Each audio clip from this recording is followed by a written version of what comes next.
I think he's a real breath of fresh air. I really admire him. I think he's a profoundly British figure. In what sense? There's a great book by A.J.P. Taylor called The Troublemakers, and it's about the dissident tradition in British foreign policy making. And it traces it back to Tom Paine, Bright, Keir Hardie, and Lansbury. He's clearly in that, purely in that tradition. Hostile, radical, hostile to the establishment policy machine.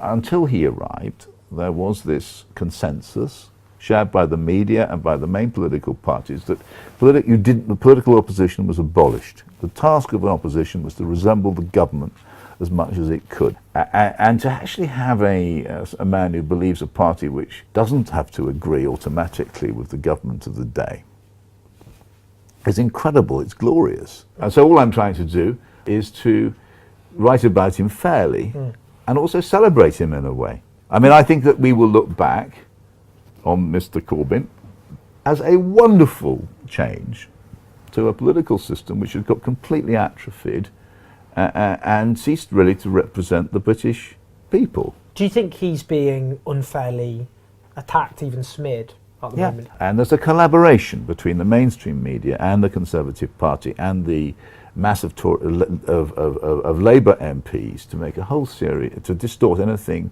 intelligent which Mr. Corbyn says. It's such an outrage. Why are they trashing him? I think there are two things. One is the herd mentality of the kind of Westminster media. I think that Mr. Corbyn does challenge the system. The people who run the show are big business in terms of domestic policy, and the Americans in terms of foreign policy. The dissidence is not really tolerated, and if you can look how effective the system is, just think about the people who opposed the Iraq War, see how they did, and people who were in favour of the Iraq War, you know, they're still running the show.